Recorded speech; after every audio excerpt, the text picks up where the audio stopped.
cardio. Today we're talking cardio.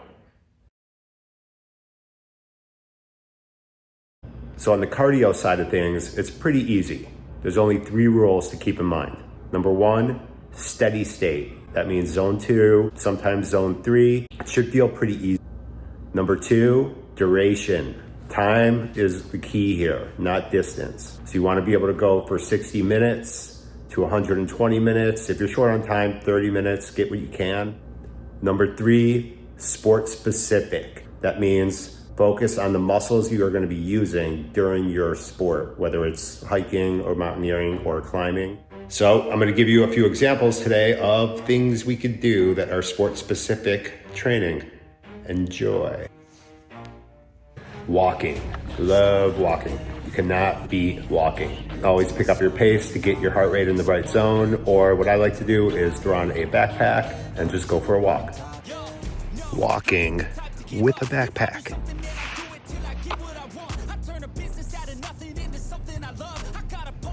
If you like to run, run. Just keep it at a very slow, steady pace. Running. Best thing about walking and running, they are free. But if you're in the market for some cardio gear, you got some options. Let's see what we have. Versa climber.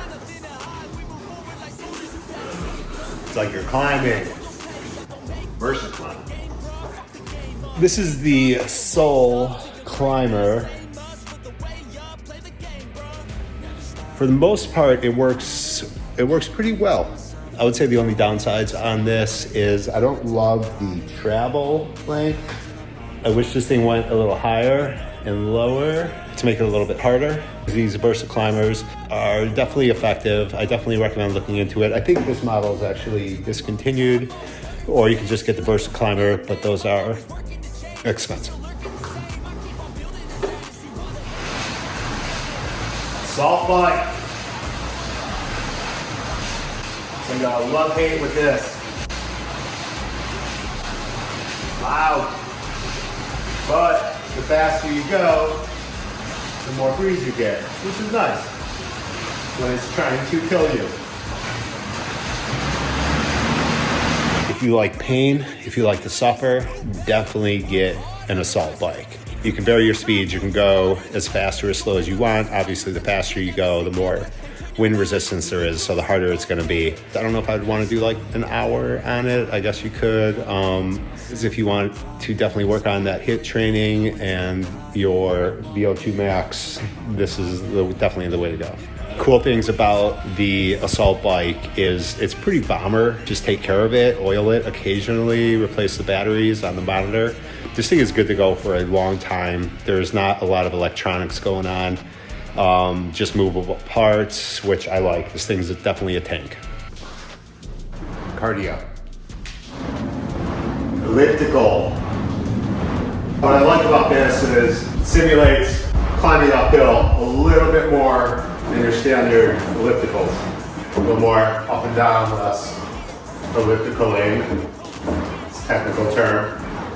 This is the Bowflex Max Trainer. The positives, it has more of a step to it. I like to throw on a backpack with this and just kind of go. I would say the downside for this one is, as you can see, that's my screen, which is blue. This is my second screen that I had to get. The other one failed too. Computer electronics aside, this thing does work well. I've had no issues with it mechanically. And biking. I like biking for a couple reasons. You can focus on your legs and your core, all things you want to work on when you're hiking. The other thing is, it has a nice little platform, so I can actually watch YouTube videos about cardio, cycling, and watching YouTube videos.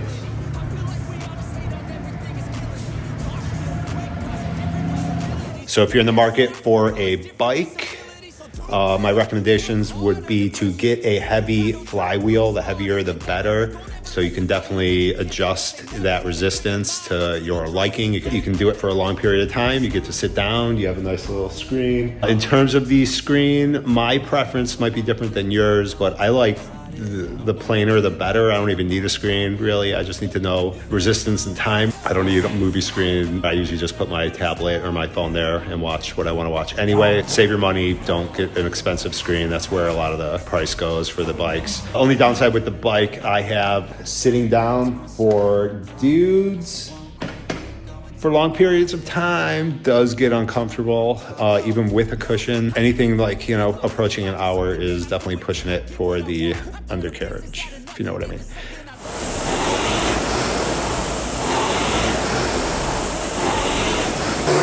what about rowing? It's a great workout. Works almost every muscle in your body, except for like glutes and chest. So why didn't it make my cardio list? To be able to row 60 to 120 minutes non-stop is hard. Because rowing incorporates so many different muscle groups, except for glutes and chest. At the same time, the exertion level is high.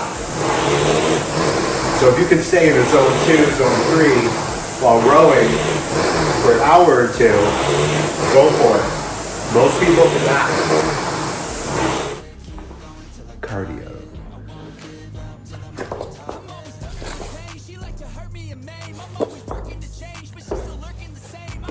Burpee. This is another one that's not on my list. The main reason that, as effective as burpees are at cardio and strength training, I do not want to be doing them for 60 to 120 minutes. No, thank you. Jump rope, also a great cardio workout. These are not on my list because I do not want to jump rope, again, like the others, for 60 minutes. It's not going to happen. That is a lot of jump roping.